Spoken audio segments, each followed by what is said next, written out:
सभी को नमस्कार। ग्रेड फेस्ट का भी पेपर हुआ और उसका जो पेपर हुए उन्होंने कहीं ना कहीं आप लोगों को ये डरा दिया कि सर क्या हमें इसको लेक्चर के लिए अब आगे से तैयारी करनी चाहिए और करें तो कैसे करें। सबसे बड़ी बात है, मैं आपको ये कहूँगा कि आप सबकी मत सुनिए, एक बार अपनी खुद की सुनिए। आपने खूब सारे वीडियो देख लिए होंगे जिसमें अलग अलग स्ट्रेटजी बताई गई हैं कि आप ये किताब पढ़ लो, वो पढ़ लो। सब कोई धीमी गति से बोल के बता देगा, कोई तेज गति से बोल के बता देगा, कोई कह देगा ये बेटर है, कोई कह देगा ये बेटर है।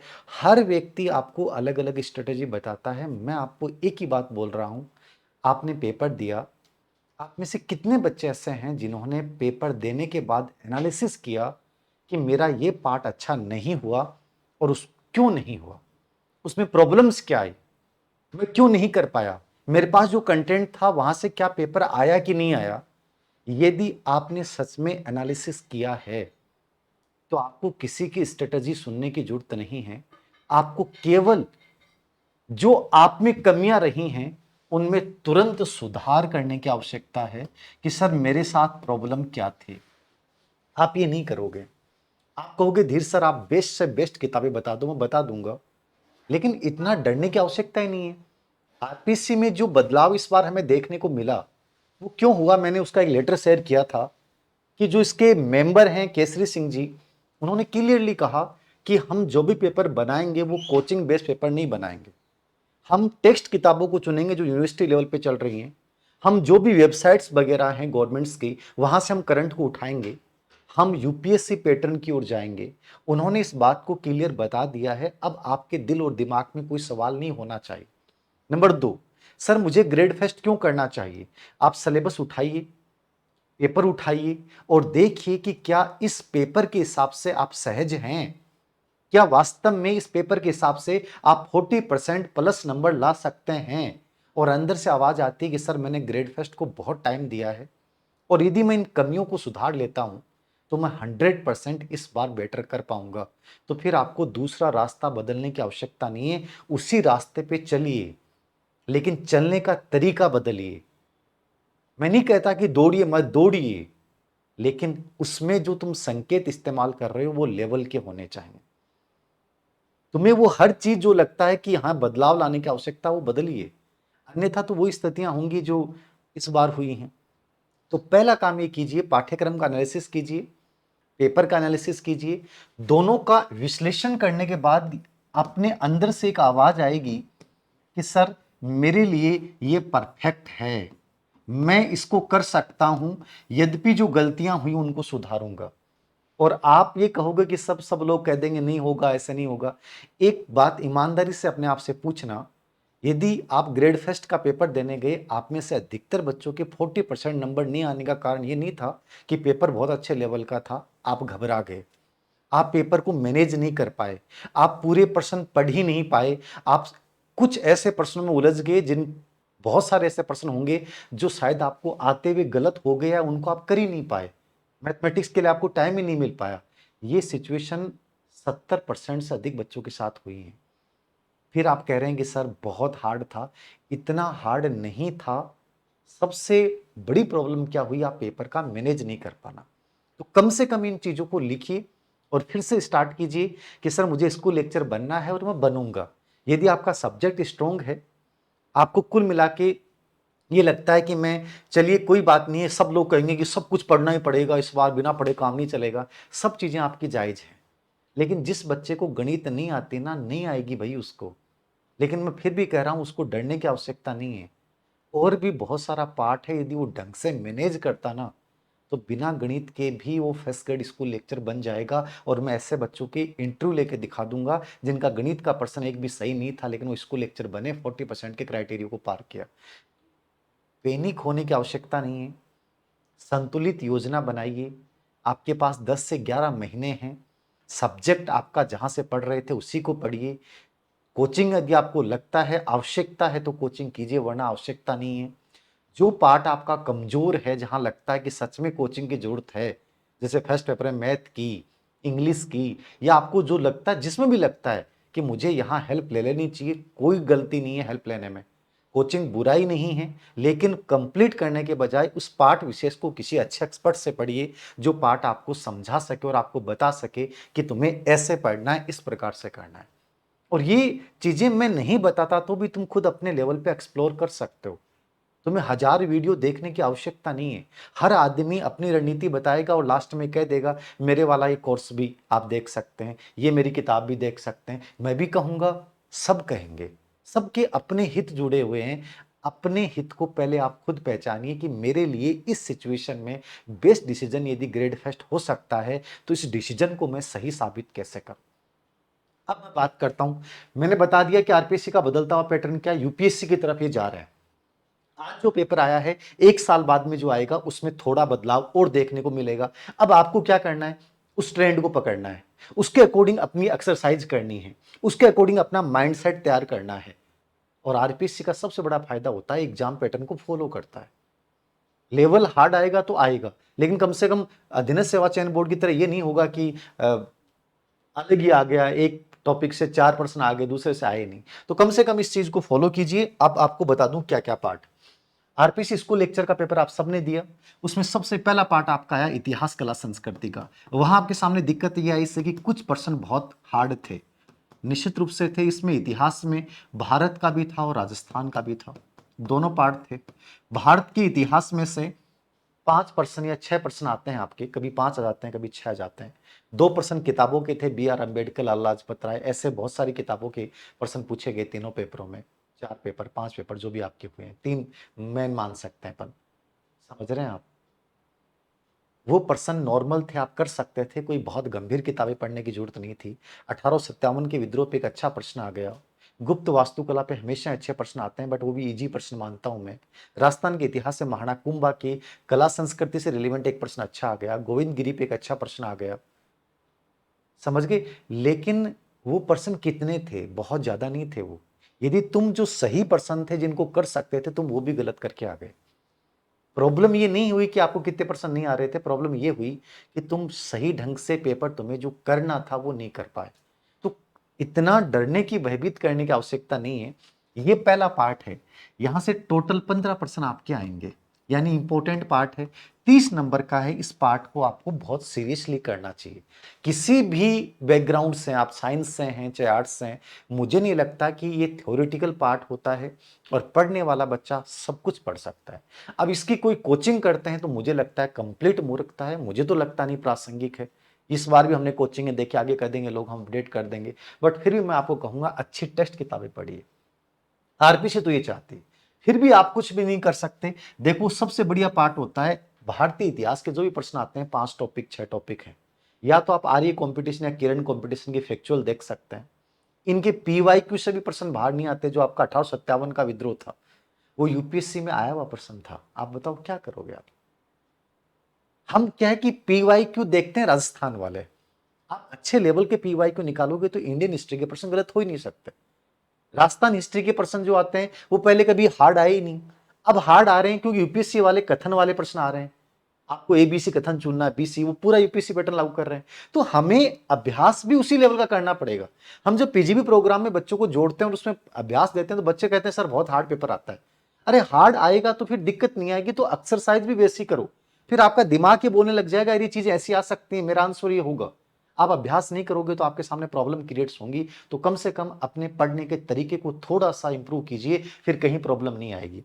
कंटेंट की बात यही है। यदि आपके पास जो कंटेंट है आपको लगता है कि उसमें से 2 या 3 प्रश्नों को छोड़ के बाकी सब कुछ आया है, तो बदलने की आवश्यकता नहीं है। कोशिश कीजिए कि वो 2 या 3% जिन टॉपिक से पूछे गए हैं उनके लिए थोड़ी सी एक्स्ट्रा जानकारी जुड़ाइए और उसमें पूरक सामग्री जोड़ के पढ़ना शुरू कर दीजिए, क्योंकि वो आपका पहले से पढ़ा हुआ है, उसमें पॉजिटिविटी है। यह तो है घर की राय। यदि मैं आपकी जगह होता तो क्या करता। जिस टॉपिक को मुझे लगता है एक्स्ट्रा एफर्ट्स करने की जरूरत है वहां एफर्ट्स करूंगा। बाकी जो मैटर यदि पर्याप्त है तो मुझे बदलने की आवश्यकता नहीं। बाकी इसके लिए गाइड के रूप में आप मुझे पूछेंगे, किताब के रूप में तो बेस्ट किताब यही है आरपीसी जहां से प्रश्न बनाएगी। शर्मा पावा जो राजस्थान कॉलेज लेवल पे जो किताब चलती है शर्मा पावा की, राजस्थान के इतिहास के लिए ठीक किताब है। लेकिन कितना पढ़ोगे भाई, इसमें भी अनावश्यक मैटर बहुत है। ठीक है। आरपी व्यास मॉडर्न राजस्थान के लिए बहुत गजब की किताब है। इससे बाहर कभी प्रश्न आता ही नहीं है। आप ये किताबें पढ़ सकते हो। इंडियन हिस्ट्री के लिए बहुत सारी किताबें होगी, लेकिन वो पढ़ना नहीं है। गुप्त मौर्य काल पढ़ना है आपको, स्वतंत्रता सेनानी पढ़ने, लेकिन उनमें कंटेंट बहुत ज्यादा नहीं है।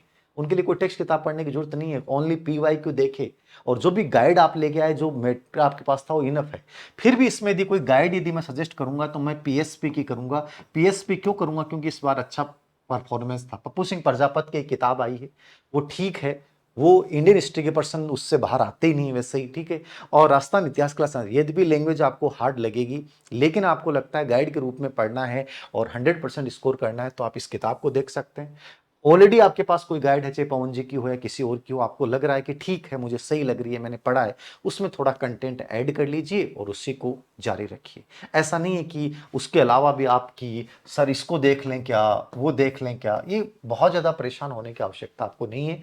कंटेंट गाइडों का सबका एक जैसा होता है, कोई ज़्यादा डिटेल्ड होती है, कोई कम डिटेल्ड होती है, लेकिन पेपर एग्जाम हॉल में देना ये आपके कंट्रोल में होता है। तो सबसे बड़ी चीज़ है अपनी कमियों पे वर्क कीजिए, अपने आप पे कमांड स्थापित कीजिए, मार्केट की चीज़ों में बहने की आवश्यकता नहीं है। तो ये पहला पार्ट है जिस पे आपको फोकस करना है। तो आप कोई भी किताब इनमें से लेके आइए, और विशेष रूप से जैसे कि मान लीजिए हम भी एक टेस्ट सीरीज लॉन्च करते हैं, या प्रैक्टिस सेट, कोई भी अच्छा लेवल का प्रैक्टिस सेट जो जारी करता है और उस रियल में मजा आए, जहां पे जैसे यूपीएससी वाले पैटर्न पे एकदम से बना बनाए क्वेश्चन, पूरा टॉपिक कवर हो जाए, वो जरूर करना। चाहे वो हमारा करने, चाहे किसी और का हमसे बेस्ट है तो वो करिए। वो आपको खुद को पहचान करनी है कि सर इनका टेस्ट PYQ बेस्ट मस्त होता है, इनके टेस्ट सीरीज में गंभीरता है, ये खुद मेहनत करता है। तो वो कोई भी टेस्ट सीरीज आप देख सकते हैं, अवनी या जो भी आपको लगे। नंबर 2, दूसरा पार्ट जो इंपॉर्टेंट है वो आपका मैथ रीजनिंग का है, गणित वाला पार्ट है, मैथ वाला पार्ट है, ठीक है, रीजनिंग वाला पार्ट है। टोटल 10% आते हैं। पहले हम इसको इग्नोर करते थे, काम भी चल जाता था। इस बार ये गंभीरता, बहस छिड़ गई कि इसको छोड़े बिना आप नहीं कर सकते। मैं नहीं कहता कि ऐसा होगा, लेकिन फिर भी मैं हमेशा इस चीज को बोलता हूं, जहां तक पॉसिबल हो आपको प्रयास करना चाहिए। ये पार्ट है, इसमें से मान लीजिए 10% है, 2% रीजनिंग के आते हैं, 8% मैथ और स्टैटिक्स के बच गए। इनमें भी आप कोशिश करके देखना, मेरा मैथ बैकग्राउंड नहीं है, लेकिन ईमानदारी से बोल रहा हूं, जब मैं RS की मैंने प्रिपरेशन की थी, मैंने इसको निकाला था और मेरे समझ में आने लग गई थी। टीचर यदि अच्छा पकड़ लोगे ना, तो ऐसा नहीं कि मैथ स्टैटिक्स नहीं आएगी। जिनको मैथ आ रही थी वो भी प्रश्न पूरे नहीं कर पाए, क्योंकि टाइम ही नहीं मिला। 75 क्वेश्चन में आपको टाइम ही नहीं मिलता है। तो ये तो दिमाग से निकाल दो कि मैं 10% पूरे पढ़ लूंगा, नहीं पढ़ने भाई। आप ये कोशिश कीजिए कि 2 ये आराम से हो जाएंगे इनका अभ्यास करोगे तो। और इसमें से कोशिश करो कि 4 प्रश्नों का कंटेंट अच्छे से तैयार कर लो, जो मैथ बैकग्राउंड के नहीं है। और जो मैथ बैकग्राउंड के, पहले कोशिश करना है कि इस पार्ट को जरूर पूरा करना, क्योंकि आपको आगे लेके जाता है। किताब इसकी बहुत सारी, किताबों से कुछ नहीं होता जिनका मैथ बैकग्राउंड नहीं है। कोशिश करेंगे किसी अच्छे टीचर से पढ़ लें, चाहे तो ऑनलाइन कोई पार्ट विशेष पढ़ ले, ठीक है, या कोई विवेक सर जैसे कोई ऑनलाइन यूट्यूब पे पढ़ाते हैं, उन जैसे टीचर से आप पढ़ सकते हैं। बहुत सारे यूट्यूबर है जो बेस्ट शैली में आपको पढ़ाता है, आपको लगता है टच कर रहा है, समझ में आ रहा है, जो मतलब जीरो लेवल से पढ़ाता है, उसका ऑनलाइन कोर्स ले सकते हैं। हम भी पूरा कोर्स भी जारी करते हैं, पर्टिकुलर भी करते हैं। आप हमारा भी ले सकते हैं, हमसे जो बेस्ट है उसका ले सकते हैं। मैं फिर कह रहा हूं, मैं बोल रहा हूं, क्योंकि बोलना नहीं बोलोगे तो आपको पता नहीं चलेगा, तो बोलना मजबूरी हो जाती है। बाकी ये कभी मत सोचिए कि धीर सिंह सर बोल रहे हैं तो इनका लेना, जो सबसे बेस्ट हो उसको चुनिए। लाइफ में हमेशा सर्वोत्तम को चुनना सीखें यदि आगे बढ़ना है। तो आप कोई भी इस पार्ट विशेष की कोचिंग मेरे अकॉर्डिंग कर लेनी चाहिए, ऑफलाइन ऑनलाइन जो भी हो, ठीक है। और विशेष रूप से प्रैक्टिस करें। पूरे पार्ट की कोशिश मत कीजिएगा, लेकिन कम से कम ये कोशिश करो कि पूरा नहीं छोड़ूंगा सर, लेकिन कम से कम 4 से 5% तो मैं इस पार्ट में कम से कम खींच के लेके जाऊं। ये आपके कॉन्फिडेंस को बढ़ा देगा।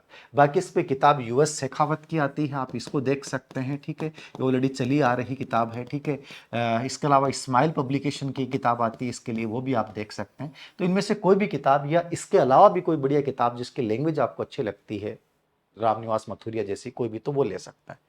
बात करते हैं, 10% ये हो गए, 15, 10, 25। उसके बाद आता है साइंस। साइंस वाला पार्ट ऐसा है जो इस बार कुछ पेपरों में बहुत अच्छे लेवल का आया, लेकिन मैंने जब इनके टीचर से बात की तो उन्होंने कहा कि सर NCERT से प्रश्न पूछे हैं और अप्लाइड प्रश्न पूछे हैं। देखो अप्लाइड आ गए तब तो कोई समाधान नहीं है, लेकिन 2%, 5 में से 2% फैक्चुअल भी आए, जो PYQ बेस आए। तो देखो साइंस आप बैकग्राउंड भी नहीं है, तो कोशिश करो कि कम से कम 5 नहीं हो, 2 या 3% हो जाए।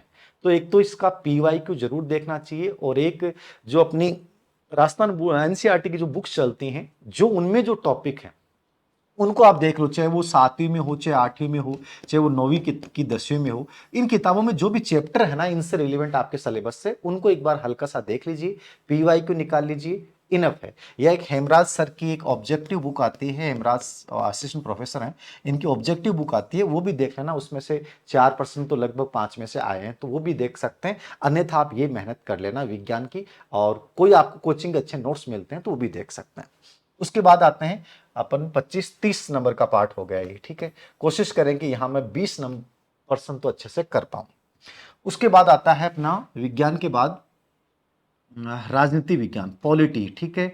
अब राजनीति विज्ञान की स्थिति, पॉलिटी की जो स्थिति है, राजव्यवस्था जिसको अपन बोलते हैं, ठीक है, सबसे हार्ड पार्ट आजकल आ रहा है। आरपीसी में सब्जेक्ट के पेपर ऐसे आ रहे हैं जो सब्जेक्ट जिन्होंने पढ़ा उनको ही प्रश्न नहीं आ रहे। तो आप ये उम्मीद करें कि मैं इसमें 5% कर जाऊंगा, कोई बड़ी बात नहीं है, नहीं भी हूँ। पॉलिटी के लिए क्या पढ़ें, किताब तो सबसे बेस्ट वही है, इजी लैंग्वेज में, एम लक्ष्मीकांत, आप उसको पढ़ लीजिए। लेकिन आप ये देखिए कि इसमें यूपीएससी पैटर्न को फॉलो करना है। यूपीएससी के 1-2 साल के पेपर पॉलिटी के, जीके के जरूर निकाल के जाइए, बेहद ज्यादा फायदा होगा आपको। तो बुक्स पढ़ना चाहें तो लक्ष्मीकांत इसमें देखिए आप, ठीक है, लक्ष्मीकांत ठीक है। इससे नहीं आता तो फिर किसी और को भी नहीं आएगा, आप इसके लिए बहुत डिटेल में नहीं जा सकते, ठीक है। और पी वाई क्यू मतलब उन पेपरों का जो है वो सेट बार बार निकालिए। और यदि आपको लगता है फिर भी थोड़ा समझना है तो आप ओम प्रकाश सर जो अपने जुड़े हुए हैं उनकी एक बार क्लासें जरूर देख लीजिएगा, बहुत अच्छा पढ़ाते हैं पॉलिटी, और उस लेवल की पढ़ाते हैं यूपीएससी तर्ज पे, तो उसको भी आप देख सकते हैं। पीवाईक्यू बेस्ड उनका अभ्यास कर सकते हैं। 5% है, कोशिश करेंगे कम से कम 3 कर दें, 5 होना मुश्किल है, लेकिन अभ्यास से प्रश्न आ जाएंगे। तो एम लक्ष्मीकांत देखिए और पीवाईक्यू यूपीएससी वाले एक बार हल निकालिए। पॉलिटी के बाद जो पार्ट बनता है, बचता है, हो गया इंग्लिश, हो गया गणित, हो गया हिंदी इंग्लिश है, ठीक है, लैंग्वेज भाषा। अब भाषा में 10 प्रश्न आएंगे आपके, हिंदी से 5 प्रश्न आने हैं और इंग्लिश से भी 5 प्रश्न आने हैं। क्या करें आप हिंदी इंग्लिश में? हिंदी के लिए राजस्थान बोर्ड की जो 9वीं से 12वीं तक की जो व्याकरण चलती है आप उसको देख लीजिए, ये बेस्ट है, आप इस व्याकरण को निकालिए, लगभग प्रश्न आ जाएंगे। बाकी थोड़ा सा प्रैक्टिस ज्यादा निकालनी पड़ेगी, ठीक है। तो हिंदी जिसकी नहीं है उसको इस पे ध्यान देना चाहिए, छोड़ना नहीं है। पेपर बहुत इजी आता है हिंदी का, सब हार्ड आ जाएगा बट हिंदी आसान ही आती है। तो कम से कम इस पार्ट को नहीं छोड़ें। तो व्याकरण देख सकते हैं, या राघव प्रकाश या महिया सर की गाइड आती है, लेकिन 5 प्रश्नों के लिए बहुत डिटेल भी नहीं पढ़ सकते, आपको शॉर्ट एंड स्वीट पढ़ना पड़ेगा। इंग्लिश के लिए मैंने पहले भी बताई थी, मैं आज भी इसी किताब के साथ खड़ा हूं क्योंकि मुझे इसकी बढ़िया किताब कोई लगती नहीं है। बीके रस्तोगी आपके पास हो तो इंग्लिश बेस्ट है। फिर भी इंग्लिश जिस बच्चे को नहीं आती है वो शॉर्ट कोई भी ऑनलाइन कोर्स, जैसे हमने इंग्लिश का हेमंत सिंह सर का जारी किया था, वैसे कोई भी कोर्स आप ले लीजिए। उससे कम से कम प्रीपोजिशन है, आर्टिकल है, डिटरमाइनर्स है, ये कम से कम 2-3 टॉपिक ऐसे होते हैं जो कोई भी बच्चा सीख सकता है। तो मतलब 5 में से 3% आप कर सकते हो। तो कम से कम ये पार्ट आपको मेरे अकॉर्डिंग कोई पार्ट विशेष किसी भी टीचर विशेष से पढ़ लेना चाहिए, या बीके रस्तोगी है इससे बढ़िया कोई किताब आपको लगती है तो आप पढ़ लीजिए। मेरी अकॉर्डिंग सबसे बेस्ट किताब है, तो इसको आपको फॉलो करना चाहिए। बाकी लास्ट 5 साल के पीवाईक्यू इसमें निकाल लीजिए और एक्सरसाइज कर लें, या कोई भी ऑनलाइन कोर्स ले लें, आपकी राय। इंग्लिश के बाद अपन बात करते हैं, आपका हिंदी हो गया, इंग्लिश हो गया, मैथ हो गया, विज्ञान हो गया, पॉलिटी हो गया, ज्योग्राफी भूगोल। अब भूगोल से वैसे सिलेबस का जो विभाजन है उसके अकॉर्डिंग 5 ही प्रश्न आने चाहिए थे, लेकिन इस बार जो कि साइकोलॉजी मैनेजमेंट के 15 आने थे वो 5% कट के इसमें आ गए। अब आगे क्या अगले साल यही रहता है ये तो कोई नहीं जानता, बट इस बार पर्सन जो आ गए वो क्या आ गए, 8 से 10%, मतलब 1% करंट में ज्यादा आ गया था मेरे अकॉर्डिंग। और ऐसे कुछ हुआ था, मतलब पैटर्न इन्होंने फॉलो नहीं किया। और वैसे आरपीसी को जवाब मांगा जाना चाहिए कि जब आपने जो पैटर्न लागू कर रखा है उस पैटर्न में आपने गलती की तो बच्चा क्यों सबक बोले, आप पे भी दावा होना चाहिए। तो भूगोल के इन्होंने 8 से 10% मेरे अकॉर्डिंग इस बार आए थे, 8 से 10% आए थे। तो राजस्थान ज्योग्राफी का जो पार्ट था वो शायद इस पेपर का सबसे इजी था जिसको बच्चे कर सकते थे, यही कम से कम सुखद था।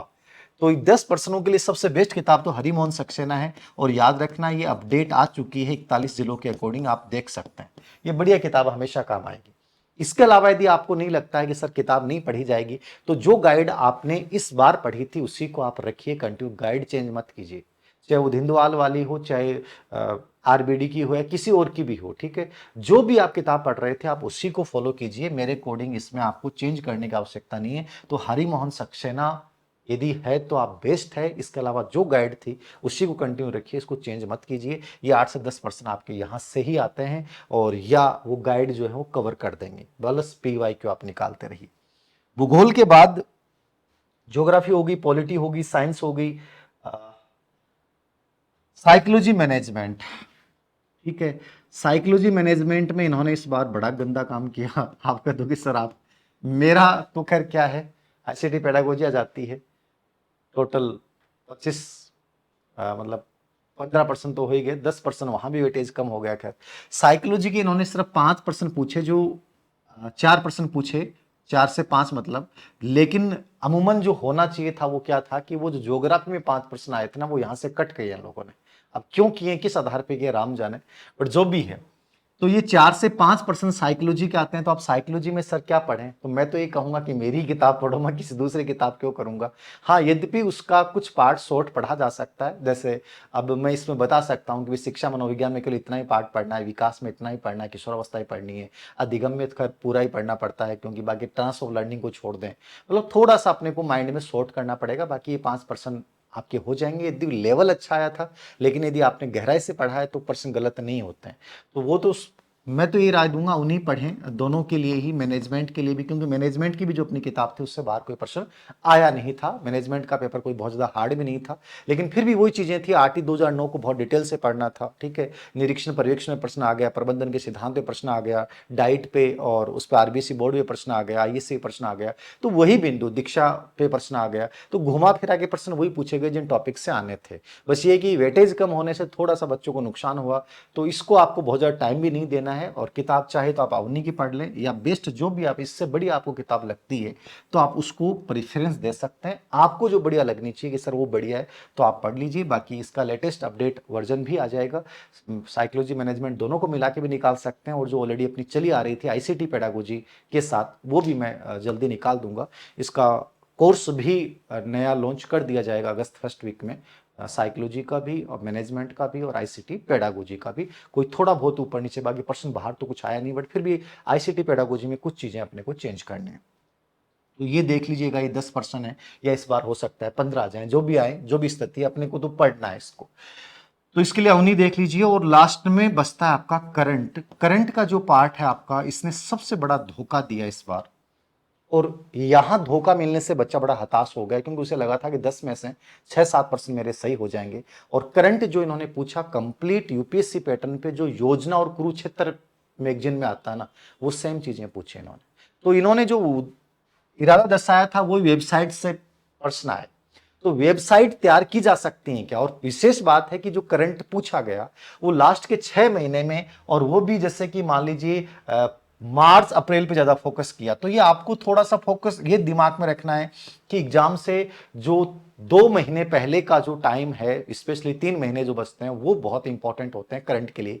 तो सर क्या अभी करंट पढ़ना चाहिए क्या, यदि आप और एग्जाम देते हैं तो करंट को अभी पढ़ सकते हैं। बाकी मैं ये राय दूंगा कि आपकी मई में एग्जाम है, तो आप मान के चलिए कि आप जनवरी से स्टार्ट कीजिए। जनवरी, फरवरी, मार्च, अप्रैल, ये सबसे इंपॉर्टेंट पार्ट होगा, और यहीं से प्रश्न आएंगे, क्योंकि बजट आ चुका होगा, नई योजनाएं आ चुकी होंगी, परमाणु ऊर्जा, नवीनीकरणीय ऊर्जा, खेल, स्पोर्ट्स, पुरस्कार, ये सब जनवरी, फरवरी, मार्च में दिए जाएंगे। तो इनको लेटेस्ट कोई आपको तैयार करना चाहिए, बाकी आपको तैयार नहीं करना। तो मेरी तो ईमानदारी वाली राय तो ये, बाकी पढ़ने को आप पढ़ सकते हो, अभी कोई पढ़ने का मेरे को लगता नहीं कोई सार है। यदि बीच में कोई एग्जाम देते हो तो आप करिए, वरना मत कीजिए। तो उस समय का करंट तैयार करना और वेबसाइट से तैयार करना। मैंने जो आपको लास्ट में पेज शेयर किए थे वो गवर्नमेंट की जो वेबसाइट्स थी, चाहे वो प्रेस ब्यूरो हो, चाहे प्रधानमंत्री मोदी के दौरों की प्रेस रिपोर्ट हो, ये सब मैंने, कौन भारत आया, कौन नहीं आया, परमाणु ऊर्जा पे संसद में क्या रिपोर्ट पेश की गई, उनसे प्रश्न पूछे गए। एज इट इज संसद के प्रश्नों से प्रश्न पूछे गए, और ये UPSC का पैटर्न है। तो एक तो तरीका है कि सर आप मैगजीन तो सब फेल होगी, मूवमल, क्रोनोलॉजी, प्रश्न ही नहीं आए, सब फेल हो गई ग्रेड फर्स्ट में। तो कहीं ना कहीं आपको ये देखने की जरूरत है कि मेहनत वहां करनी पड़ेगी। यद्यपि कोशिश हम भी अपने लेवल पे करते हैं कि आपको कुछ कंटेंट उपलब्ध करवाए जाएं, वो तो मुझे लास्ट में पता चला, और लेटर के आधार पर फिर मैंने वो रिपोर्ट्स तैयार करके, लेकिन वो भी मैं पूरी रिपोर्ट्स तैयार नहीं कर पाया। बाकी जो भी प्रश्न पूछे गए ना, एज इट इज वहीं से पूछे गए, जो आंकड़े पूछे गए, जो सम्मेलन पूछे गए, सब कुछ वहीं से पूछा गया। तो वो थोड़ी सी आपको मेहनत करनी पड़ेगी। बाकी मैं फिलहाल ये नहीं कहूँगा कि ग्रेड फर्स्ट के बच्चों को करंट के लिए किसी मैगजीन विशेष पे जाना चाहिए। एपी मोमल है, क्रोनोलॉजी है, विनोद स्वामी है, इन सब की किताबें बढ़िया हैं, लेकिन वो अब आया ही नहीं, इसलिए अब आपको थोड़ा सा मेहनत खुद अपने लेवल पे करनी पड़ेगी। वेबसाइट से डाटा तैयार करना पड़ेगा, राजस्थान की जो योजनाएं हैं वो सुजस बेस पे तैयार करनी पड़ेंगी। तो इस पार्ट को एक बार आप इग्नोर कीजिए, या आप जो साइट्स हैं, वेबसाइट्स हैं, न्यूज़पेपर्स जो पढ़ते हैं वो पढ़ते रहिए। लास्ट में अपन इस पे जनवरी पे जब वीडियो बनाऊंगा मैं, तो दोबारा से आपको बताऊंगा और कोशिश करूंगा कि मैं भी आपके लिए इस पे कंटेंट पे काम करूं, क्योंकि इस बार भी किया था तो उस समय भी कर लेंगे। तो ये पूरा पैटर्न है आपका, 75 क्वेश्चन आपके आने हैं, ठीक है। और टाइम बहुत कम मिलता है, इसलिए मेरी आपकी अभी से राय है, जो ग्रेड फर्स्ट को सीरियसली करना चाहते हैं वो टाइमर लगा के पेपर का अभ्यास करें और देखिए कि आप कितने परसेंट कर पा रहे हैं। पूरे परसेंट नहीं कर पाएंगे अपन, लेकिन अपन ये कोशिश करेंगे ये पार्ट मैंने बहुत स्ट्रांगली तैयार किया, तो कम से कम इसमें गलतियां नहीं। अपनी गलतियों पे काम कीजिए, अपने आप पे विश्वास रखिए। आप बहुत नजदीक जाके हारे हैं तो आपको ये रास्ता नहीं छोड़ना चाहिए, इसी पे दोबारा से मेहनत करनी चाहिए, क्योंकि रिजल्ट देके जाएगा। वैकेंसियों की संख्या आप कह सकते हैं कि सर कम है, बढ़ जाएगी, कोई नहीं जानता है, हो सकता है सरकार अगले साल फिर नई वैकेंसी निकाल दे। जो अपियरिंग वाले बच्चे वो कहेंगे सर हमें तो फिर भी शामिल नहीं हो पाएंगे। देखो हर साल ये भर्तियां निकालेंगे, सरकार जाते जाते और खूब सारी भर्तियां निकालेगी। आप ये चिंतित नहीं हो कि हमें मौका नहीं मिलेगा, लेकिन मैं फिर कहता हूं, बार बार मौका क्यों देते हो अपने आप को, और कब तक दोगे मौका? एक ही मौका लीजिए ना, उसको अच्छे से करिए ना, उसमें देखिए ना कि मैं क्या बेटर दे सकता हूं, उसमें देखिए ना कि किस पार्ट में मुझे एफर्ट्स करने की आवश्यकता है। तो ये जो ग्रेड फर्स्ट के अभ्यर्थी हैं उनको एक छोटा सा मैसेज मेरा लास्ट में यही है कि मैंने अपने हिसाब से बता दी हैं किताबें वगैरह, लेकिन फिर भी मैं ये कहूंगा यदि कंटेंट आपके पास है, ठीक लग रहा है, उसी में अपडेट कीजिए, एक्सरसाइज ज्यादा कीजिए, अपनी कमियों पे वर्क कीजिए, पॉजिटिविटी के साथ फिर से खड़े होइए कि हार हुई जरूर है, लेकिन वादा अपने आप से है कि लौटेंगे और जोरदार तरीके से लौटेंगे। सब्जेक्ट को उसी लेवल पे तैयार करते रहिए। आईसीटी पेडागोजी सब्जेक्ट के साथ जो आता है उसका थोड़ा और अपडेट कंटेंट मैं आपको दूंगा बढ़िया तरीके से, ताकि आपको वैसे प्रॉब्लम आई नहीं होगी कहीं भी। लगभग 99-95% अपना रिजल्ट रहता है, वो इस बार भी रहा है। फिर भी कोशिश करूंगा थोड़ा और इम्प्रूव कर दें, और कोर्सेज वगैरह अगस्त फर्स्ट वीक में जीके के प्लस सबके स्टार्ट कर देंगे। लेकिन फिर भी मैं इसमें आपके कहूँगा कि अपने आप को चुनिएगा, आपको क्या बेटर लगता है, कहाँ चीज़ें बेहतर हो सकती हैं, उसके आधार पे आप आगे बढ़िए। ये सबसे बेस्ट राय है। लेकिन स्कूल लेक्चरर फिर भी मैं कहता हूँ और उससे ठीक है, असिस्टेंट प्रोफेसर को साथ लेके चल सकते हैं, सेंटर की भर्ती को लेके चल सकते हैं। बस फर्स्ट पेपर को मैनेज कैसे करना है ये सबसे इंपॉर्टेंट पार्ट है आपका इसकी तैयारी का। बाकी और बीच में अपन कोई सेशन ले लेंगे, चर्चा कर लेंगे। अभी के लिए मेरे अकॉर्डिंग, बदलते हुए पैटर्न के अकॉर्डिंग आरपीएस यही चाहती है कि अच्छी किताबें पढ़िए, अच्छे नोट्स तैयार कीजिए, ठीक है, उनसे अपने तैयारी को आगे बढ़ाइए, ठीक है, एक्सरसाइज बार बार कीजिए, वेबसाइट्स को देखते रहिए। ये आरपीसी आपसे चाहती है, और ये मैंने एक लेटर के माध्यम से आपको पहले ही शेयर कर दिया था कि आरपीसी का बदलता हुआ पैटर्न क्या दिखाएगा। तो थैंक यू वेरी मच। अधीनस्थ सेवा चयन बोर्ड का एकदम अलग होता है, आरपीसी का एकदम अलग होता है, दोनों को मिलाइएगा मत, बहुत डिफरेंट है, दिन रात का फर्क है। Thank you very much. उम्मीद करता हूँ इस वीडियो को देखने के बाद बहुत सारी समस्याएं, शंकाएं जो आपके दिमाग में उठ रही थी वो खत्म हो जाएंगी और आप एक नए उत्साह के साथ फिर से लग जाएंगे। धन्यवाद।